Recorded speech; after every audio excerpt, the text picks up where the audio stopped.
Hello friend, welcome to ST tutorial YouTube channel. Friends, हम लोग civics revision class का 50वां part देखेंगे, जो आपके जीआईसी प्रवक्ता परीक्षा, TGT, PGT, GTC, LT grade सभी एग्जाम के लिए काफ़ी महत्वपूर्ण है। इसके पहले का प्रैक्टिस सेट आप लोग प्लेलिस्ट में देख सकते हैं, जो आपके एग्जाम की दृष्टि से सारे प्रैक्टिस सेट को तैयार किया गया है। तो वीडियो को अंत तक जरूर देखिएगा। अगर वीडियो अच्छा लगे तो चैनल को सब्सक्राइब कर लीजिएगा, लाइक कीजिएगा, दोस्तों में शेयर भी कीजिएगा। तो प्रश्न को शुरू करते हैं आज का। पहला क्वेश्चन है, निम्नलिखित में से कौन राज्य नहीं है पूछा है कौन सा। तो इसमें तिब्बत जो है ये राज्य नहीं है। ठीक है, राजनीतिक सिद्धांत में राज्य के 4 आवश्यक अंग माने गए हैं: जनसंख्या, भूभाग, सरकार और संप्रभुता। ठीक है, और नेपाल, भूटान, इराक जो है ये संप्रभुता संपन्न राज्य हैं, जबकि जो तिब्बत है ये चीन के एक स्वायत्त शासी प्रांत के रूप में माना जाता है। यद्यपि तिब्बती लोग अपनी स्वतंत्रता तथा उपरोक्त राजनीतिक संघर्ष वर्ष जो है 1950 से ही जो है ये लोग संघर्ष कर रहे हैं, लेकिन अभी इनको राज्य का दर्जा नहीं दिया गया है। ठीक है, तो सी ऑप्शन आपका इसमें सही हो जाएगा। अगला क्वेश्चन है, राजनीति का परंपरागत विचार संबंधित है। तो परंपरागत विचार किससे संबंधित है? तो ये राज्य और सरकार के अध्ययन से, ठीक है, राज्य और सरकार के अध्ययन से संबंधित है। संगठनीय समूहों का अध्ययन व्यवहारवादी उपागम कहलाता है। ठीक है, संगठनीय समूहों का जो अध्ययन होता है उसको व्यवहारवादी उपागम कहते हैं। और संस्थाओं का अध्ययन जो होता है ये संस्थागत उपागम विचारधाराओं का अध्ययन कहलाता है। जबकि ये जो राजनीतिक परंपरागत उपागम है इसमें जो है राज्य और सरकार के अध्ययन से संबंधित होता है। ठीक है, तो इन तीनों को आप लोग याद रखिएगा। तो यहाँ पे ए ऑप्शन आपका सही हो जाएगा। तीसरा नंबर क्वेश्चन है, निम्नलिखित में से कौन राज्य की उत्पत्ति के दैवी सिद्धांत का समर्थक है? तो आप लोग पढ़ चुके हैं इसको, जेम्स प्रथम। ठीक है, राज्य की उत्पत्ति का दैवी सिद्धांत मानता है कि राज्य की उत्पत्ति स्वयं ईश्वर के द्वारा हुई और धरती पर राजा ईश्वर का प्रतिनिधि है। प्रजा को राजा के विरुद्ध विद्रोह करने का अधिकार नहीं है। बेंथम उपयोगितावादी विचारक है, जिसके अनुसार जो है राज्य की अवज्ञा के दोष राज्य की आज्ञा पालन से बड़े हैं। ठीक है, और जेएस मिल भी जो है उपयोगितावादी है, पर वह राज्य को कल्याणकारी उदारवाद की ओर मोड़ता है। ठीक है, तो यहाँ पर दैवी सिद्धांत का जो समर्थक है माना जाता है जेम्स प्रथम को। तो यहाँ पे डी ऑप्शन आपका करेक्ट होगा। अगला क्वेश्चन है, लोक प्रभुसत्ता का निम्नलिखित में से कौन प्रतिपादक है? लोक प्रभुसत्ता का कौन प्रतिपादक है? तो रूसो है, डी ऑप्शन करेक्ट होगा। बोधा ने जो था द 6 बुक ऑफ कॉमनवेल्थ में पहली बार संप्रभुता की अवधारणा दी थी। जबकि हाब्स जो था, ठीक है, हाब्स ने इसे दैवी और प्राकृतिक परंपरागत बंधनों से मुक्त करते हुए इसकी धारणा को स्पष्ट किया था। वहीं अगर ऑस्टिन को देखा जाए तो ऑस्टिन ने जो है चिंतन में संप्रभु, निरपेक्ष, अदम्य, अखंड, अहस्तांतरीय, अखंड, अविभाज्य बताते हुए इसका जो है पूर्ण एवं व्यवस्थित रूप प्रतिपादन इसका किया था। जबकि रूसो जो था, ठीक है, रूसो ने अपने सोशल कॉन्ट्रैक्ट में जो है, उसकी पुस्तक थी सोशल कॉन्ट्रैक्ट, इस पुस्तक में जो है संप्रभुता को पहली बार संपूर्ण जनता में अवस्थित किया और इस प्रकार वह लोकप्रिय संप्रभुता का सिद्धांतकार बन गया था। ठीक है, तो लोक संप्रभुता का निम्नलिखित में से जो प्रतिपादन किया था वो रूसो ने किया था। तो डी ऑप्शन आपका सही हो जाएगा। अगला क्वेश्चन है, राजनीति शास्त्र के अध्ययन का प्राचीनतम उपागम कौन सा है? तो राजनीति शास्त्र के अध्ययन का प्राचीनतम उपागम है दार्शनिक उपागम। ठीक है, बी ऑप्शन करेक्ट होगा। दार्शनिक उपागम जो है राजनीति शास्त्र का प्राचीनतम उपागम माना जाता है। इसके जन्मदाता जो है कौन माना जाता है? दार्शनिक उपागम का जन्मदाता तो प्लेटो को माना जाता है। ठीक है, इसको भी आप लोग याद रखिएगा। अगला क्वेश्चन है, ऑस्टिन ने प्रभुसत्ता का सिद्धांत अपनी पुस्तक किस पुस्तक में दिया था? तो ये दिया था लेक्चर्स ऑन ज्यूरिस्प्रूडेंस में दिया था। ठीक है, लेक्चर्स ऑन ज्यूरिस्प्रूडेंस में दिया था। तो यहाँ पे ए ऑप्शन आपका करेक्ट हो जाएगा। और 2 TTCs ऑन गवर्नमेंट में ये जॉन लॉक का पुस्तक थी। ठीक है, ये जॉन लॉक का पुस्तक था, 2 TTCs ऑन गवर्नमेंट। ठीक है, और द रिपब्लिक किसकी थी? तो द रिपब्लिक ये था किसका? प्लेटो का। ठीक है, और ग्रामर ऑफ पॉलिटिक्स ये था किसका? तो ये लास्की का था। ठीक है, चारों पुस्तक ही बहुत ही महत्वपूर्ण है और चारों को आप लोग याद रखिएगा। तो ऑस्टिन जो संप्रभुता का सिद्धांत दिया था अपनी इस पुस्तक में दिया था, लेक्चर्स ऑन ज्यूरिस्प्रूडेंस। अगला क्वेश्चन है राजनीति की विषय सामग्री है कौन, क्या, कब और कैसे प्राप्त करता है? निम्नलिखित में से यह विचार किसका है? तो ये विचार दिया था लासवेल ने, बी ऑप्शन करेक्ट होगा। Lasswell politics who gets what's when and how, इनकी एक पुस्तक थी लासवेल की, कौन, कब, कौन, क्या, कब और कैसे, ठीक है। इनकी पुस्तक जो थी politics who gets what when and how, और इसी में लिखा था उन्होंने राजनीति का अध्ययन प्रभाव तथा प्रभावशाली का अध्ययन है। राजनीति का विज्ञान स्थितियों का वर्णन करता है, राजनीति का दर्शन वरीयताओं और औचित्य प्रदर्शित करता है। इसी के माध्यम से इन्होंने इस किताब के माध्यम से यही बताया था। तो बी ऑप्शन आपका सही हो जाएगा। 8वां क्वेश्चन है, आप लोग वीडियो को शेयर और लाइक भी किया कीजिए, ठीक है। 8वां क्वेश्चन है, निम्नलिखित में से किसने संप्रभुता का सबसे सुव्यवस्थित सिद्धांत दिया है? तो प्रभुसत्ता का सबसे सुव्यवस्थित सिद्धांत दिया था ऑस्टिन ने, ठीक है, सी ऑप्शन करेक्ट होगा। संप्रभुता को दैवी कानून, पारंपरिक कानून, प्राकृतिक कानून तथा अन्य ऐसे ही अनेक बंधनों से मुक्त करके जो है ऑस्टिन ने प्रभुसत्ता की परिभाषा दी थी, ठीक है। तो यहाँ पे सी ऑप्शन आपका करेक्ट हो जाएगा। अगला क्वेश्चन है, यह कथन किसका है? समाजवाद उस टोप के समान है जिसने अपना आकार खोया है क्योंकि प्रत्येक इसको पहनता है। तो ये कहा था जोड ने, ठीक है, बी ऑप्शन करेक्ट होगा। समाजवाद के अनेक रूप समय समय पर अस्तित्व में आए, ठीक है। कल्पना आलोकी समाजवाद, वैज्ञानिक समाजवाद, श्रेणी समाजवाद, ठीक है। और इस संदर्भ में जो है डोज ने समाजवाद को टोप की तरह कहा था, ठीक है। समाजवाद को जो है टोप कहा था जोड ने। अगला क्वेश्चन है, यह कथन किसका है? आज तक के संपूर्ण समाज का इतिहास वर्ग संघर्ष का इतिहास है। तो जहाँ वर्ग संघर्ष आवे मार्क्स आप मार सकते हैं, बी ऑप्शन करेक्ट हो जाता है, ठीक है। मार्क्स को जो है वैज्ञानिक समाजवाद का प्रवर्तक माना जाता है क्योंकि मार्क्स ने जो है अपने राजनीतिक चिंतन और विश्लेषण में इतिहास का प्रयोग किया है। मार्क्स ने जो है संपूर्ण मानव इतिहास को जो है 5 अवस्थाओं में बांटा था।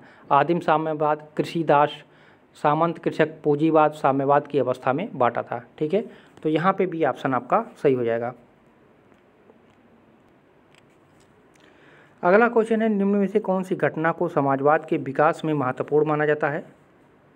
तो समाजवाद के विकास में महत्वपूर्ण माना जाता है 1917 की जो रूसी क्रांति थी, ठीक है, डी ऑप्शन करेक्ट हो जाएगा, ठीक है। अगर देखा जाए तो 1688, ठीक है, यहाँ से इसकी शुरुआत होती है। तो 1688 की इंग्लैंड की रक्तहीन क्रांति और जो 1789, ठीक है, फ्रांसीसी क्रांति, समानता स्वतंत्रता जैसे अधिकारों पर जोर देने के लिए लुई 16वें को जो है फांसी 1776 की अमेरिका स्वतंत्रता की घोषणा प्रतिदिन नहीं तो कर नहीं के सिद्धांत का सूत्रपात करने वाली थी। ये सभी क्रांतियाँ जो है मध्यम वर्गीय और पूंजीवादी क्रांति से जो है संबंध रखती थी, ठीक है। इसकी शुरुआत यहाँ से मानी जाती थी। लेकिन जो 1917 की रूसी क्रांति था, ये मार्क्स के सर्वहारा का प्रायोगिक धरातल पर प्रथम महत्वपूर्ण कदम थी, ठीक है। तो यहाँ पे डी ऑप्शन आपका सही हो जाएगा। यहीं से समाजवाद का जो है विकास शुरू माना जाता है। अगला क्वेश्चन है, मार्क्स ने वकालत की थी, तो किसका वकालत किया था? तो वर्ग रहित एवं राज्य रहित समाज स्थापित करने की, ठीक है, वर्ग रहित एवं राज्य रहित जो है समाज स्थापित करने की इसने वकालत किया था।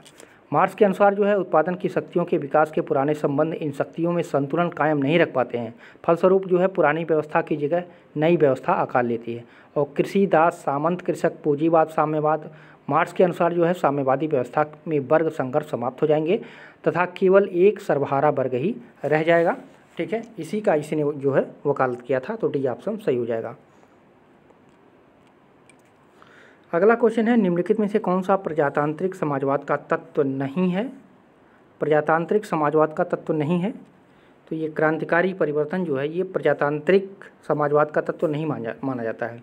प्रजातांत्रिक समाजवाद का तात्पर्य होता है समाज की स्थापना किंतु लोकतांत्रिक तरीके से हो, ठीक है। और इस विचारधारा की मान्यता है कि पूंजीवादी राज्य धीरे धीरे समाजवादी राज्य में परिवर्तित हो जाएगा। प्रजातांत्रिक समाजवाद के विभिन्न रूपों में जो है डेमोक्रेटिक, फेबियन समाजवाद, श्रेणी समाजवाद, विकासवादी समाजवाद, इसी प्रक्रिया का जो है ये सब हिस्सा बने रहे। तो यहाँ पे प्रजातांत्रिक समाजवाद का तत्व तो नहीं पूछा है आपसे, तो क्रांतिकारी परिवर्तन जो है ये उसका हिस्सा नहीं था, ठीक है। अगला क्वेश्चन है, मार्क्स ने वर्ग संघर्ष के सिद्धांत का प्रतिपादन किया था, तो ये कम्युनिस्ट मैनिफेस्टो में किया था, ठीक है। कम्युनिस्ट मैनिफेस्टो में किया था, तो बी ऑप्शन करेक्ट हो जाएगा। कम्युनिस्ट मैनिफेस्टो की शुरुआत ही इस वाक्य से होती है, अब तक के वर्तमान समाज का इतिहास वर्ग संघर्ष का इतिहास है। उनका कथन है कि वर्ग संघर्ष मानव इतिहास की प्रेरक शक्ति रहा है और पूंजीवादी समाजों में वर्ग भेद अधिक स्पष्ट और वर्ग चेतना अधिक मुखर है, ठीक है। तो यहाँ पे भी ऑप्शन आपका करेक्ट हो जाएगा। अगला क्वेश्चन है, निम्नलिखित में से किसने जनमानस की अवधारणा दी थी? तो जनमानस की अवधारणा दिया था मिचेल्स ने, सी ऑप्शन करेक्ट होगा। मिचेल्स के अनुसार कोई भी समाज सदैव दो वर्गों में बटा होता है, विशिष्ट वर्ग तथा जनसामान्य। और मिचेल्स के अनुसार जो है यह वर्ग सुस्त, उदासीन और राजनीतिक दृष्टि से तटस्थ होता है, ठीक है। तो यहाँ पे सी ऑप्शन आपका करेक्ट हो जाएगा।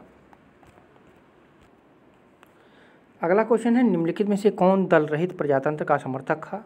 दल रहित प्रजातंत्र का तो आप लोग जानते होंगे जेपी जयप्रकाश नारायण, ठीक है। जयप्रकाश नारायण जो है दल रहित प्रजातंत्र के समर्थक थे, क्योंकि उन्होंने समाजवादी कार्यक्रमों को सर्वोदय के साथ जोड़ा था और इस कार्यक्रम को कार्यान्वित करने के लिए जयप्रकाश नारायण ने इसे दलविहीन प्रजातंत्र से जोड़ दिया था, उसी के लिए इसको दल रहित प्रजातंत्र भी कहा गया।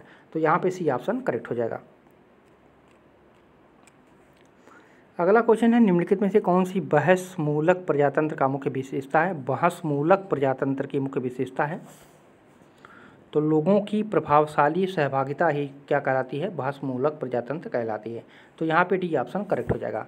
लोगों की प्रभावशाली सहभागिता बहस मूलक प्रजातंत्र की मुख्य विशेषता मानी जाती है।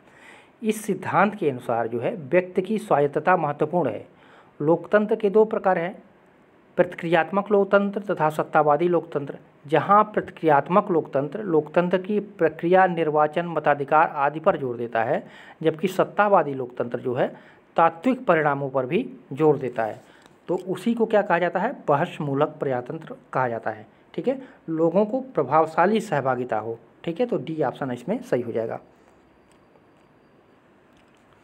अगला क्वेश्चन है, निम्नलिखित में से किसने प्रजातंत्र को भ्रष्टाचार, यांत्रिक राजनीति एवं गुंडावाद के साथ जोड़ा है?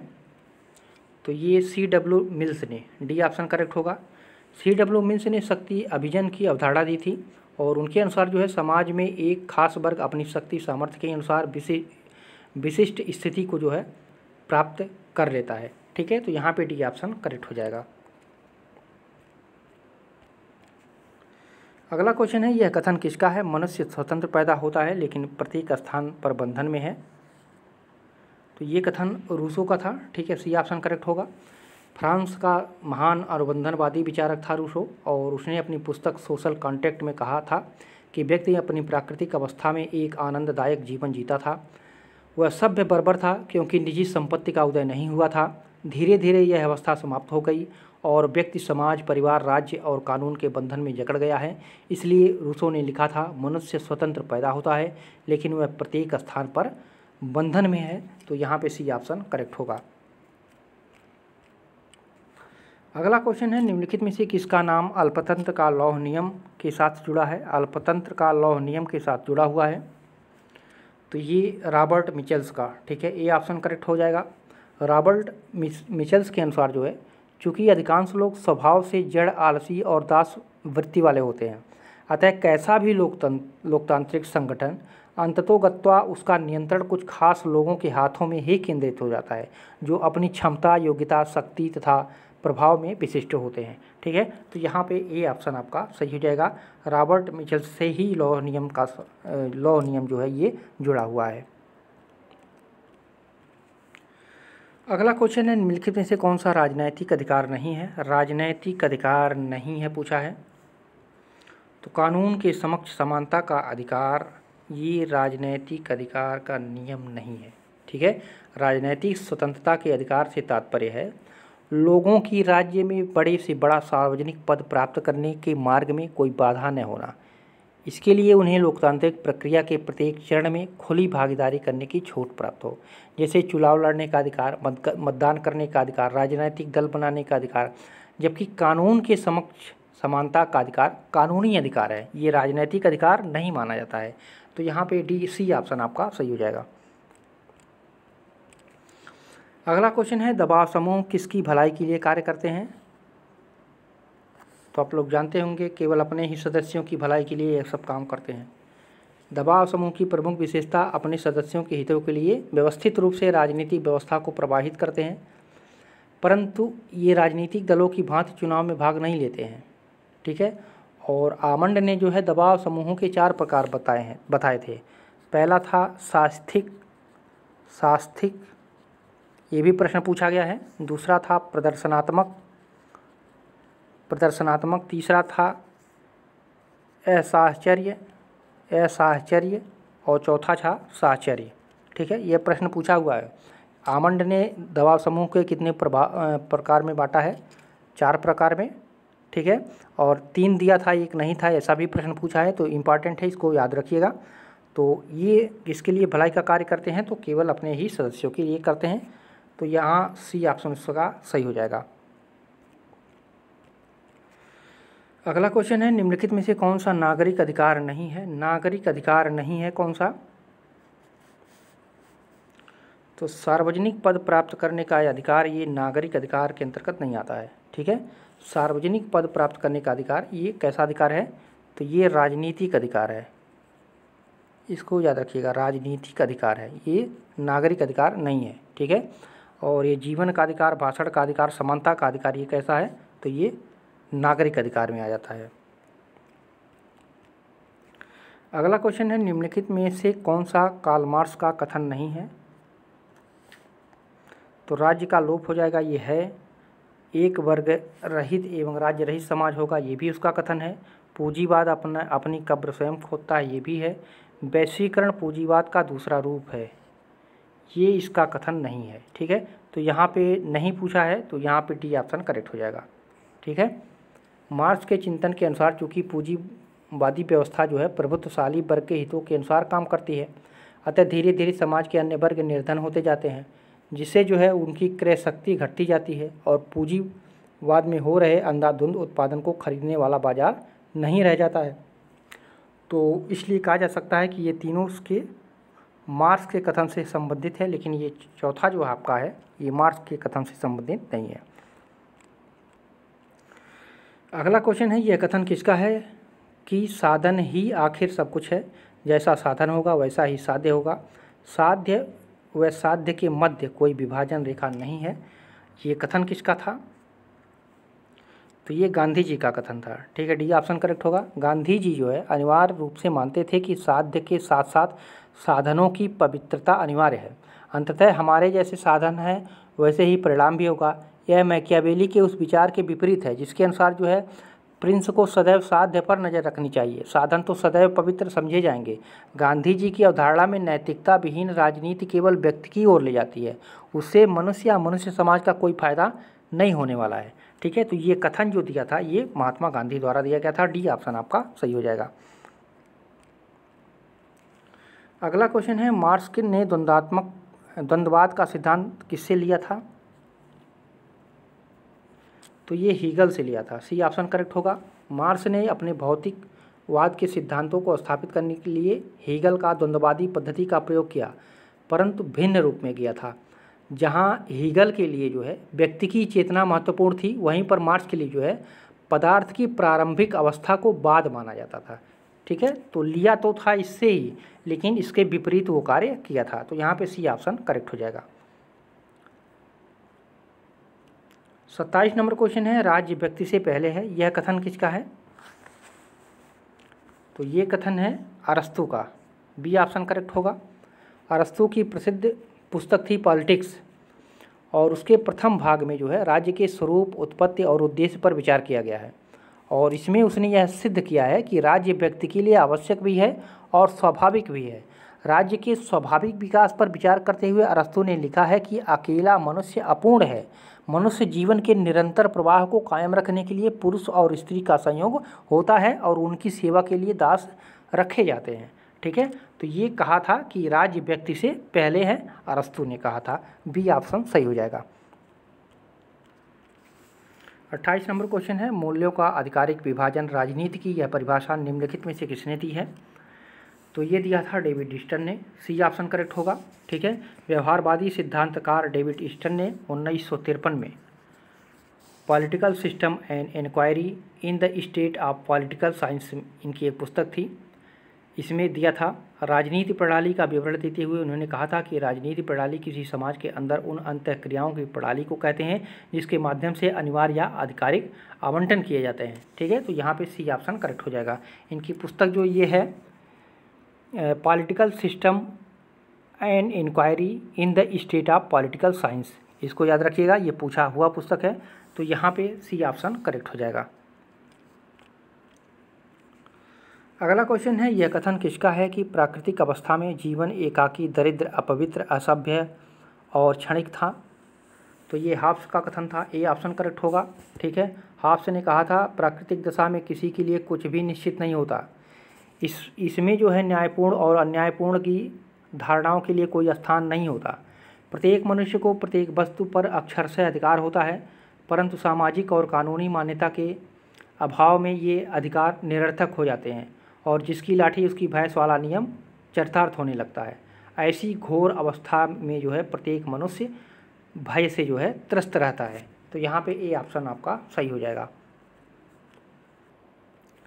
अगला क्वेश्चन है, राज्य का जन्म जीवन की आवश्यकताओं के लिए हुआ है और सुखी जीवन के लिए इसका अस्तित्व विद्यमान है। ये शब्द किसके हैं? तो ये शब्द अरस्तु के हैं। बी ऑप्शन करेक्ट हो जाएगा। ठीक है, अरस्तु और प्लेटो दोनों के लिए ही राज्य का स्वरूप नैतिक था और व्यक्ति के कल्याण के लिए आवश्यक है। अरस्तु के अनुसार मनुष्य के स्वभाव में ही सामुदायिकता का तत्व विद्यमान है। यही कारण है कि मनुष्य संगठन बनाता है जिसका उत्कृष्ट स्वरूप राज्य को माना जाता है। तो यहाँ पे बी ऑप्शन सही हो जाएगा। अगला क्वेश्चन है, निम्नलिखित में से राजनीति शास्त्र का पिता किसे कहा जाता है? राजनीति शास्त्र का पिता किसे कहा जाता है? तो ये अरस्तु को ही कहा जाता है। ठीक है, अरस्तु का जन्म कब हुआ था? तो 384 ईसा पूर्व। ठीक है, मोसिडोनियो के एक नगर था स्टेगिरा में हुआ था। अरस्तु ने न केवल राजनीति शास्त्र की नींव रखी थी बल्कि उसके विवेचन में भी महत्वपूर्ण योगदान दिया था। ठीक है, तो यहाँ पे राजनीति शास्त्र का पिता अरस्तु को माना जाता है। अगला क्वेश्चन है, निम्नलिखित में से सकारात्मक स्वतंत्रता का समर्थक कौन था? सकारात्मक स्वतंत्रता का समर्थक किसको माना जाता है? तो ये माना जाता है टी.एच. ग्रीन को। ए ऑप्शन करेक्ट होगा। ठीक है, टी.एच. ग्रीन के अनुसार जो है स्वतंत्रता करने योग्य कार्यों को करने व पाने योग्य वस्तुओं को पाने की स्वतंत्रता है। उसके अनुसार स्वतंत्रता व्यक्ति के विकास का आवश्यक साधन है। यह व्यक्ति को नैतिकता के परम विकास के माध्यम से जो है उसके व्यक्तित्व की सार्थकता का बोध कराने में सहायक होता है। तो ए ऑप्शन आपका सही हो जाएगा। अगला क्वेश्चन है, निम्नलिखित में से यह विचार किसका है कि समानता अप्राकृतिक एवं अवांछनीय है? तो ये अरस्तु का मानना था। ठीक है, अरस्तु ने जो है समानों में समानता तथा असमानों में असमानता की बात की थी। उसके अनुसार जो है पूर्ण अंकगणितीय समानता संभव नहीं है, अपितु समान रूप से समान स्थिति वाले लोगों में ही समानता संभव है। अरस्तु ने जो है दासचित्त का समर्थन करते हुए कहा कि अपने जन्म से ही कुछ लोग जो है दासोचित वृत्ति के होते हैं, यानी दास प्रवृत्ति के होते हैं। जिस प्रकार प्रकृति में जो है प्रत्येक निम्न वस्तु को उच्चतर द्वारा शासित होना चाहिए, ठीक उसी तरह जो है दासों को भी स्वामी के सानिध्य में रहकर जो है सद्गुणों का सर्जन करना चाहिए। ठीक है, तो यहाँ पे ये सारे कथन कहे गए थे अरस्तु के अनुसार। तो यहाँ पे बी ऑप्शन आपका सही हो जाएगा। तो फ्रेंड्स, ये रहे कुछ महत्वपूर्ण प्रश्न रिवीजन क्लास के। सारे प्रश्न बहुत ही इंपॉर्टेंट है आपकी परीक्षा के दृष्टि से। तो वीडियो को अंत तक देखने के लिए आप सभी को धन्यवाद और वीडियो को आप लोग शेयर, लाइक, कमेंट भी कर दिया कीजिए। फिर मिलते हैं अगले पार्ट में। पूरा वीडियो देखने के लिए आप सभी को धन्यवाद।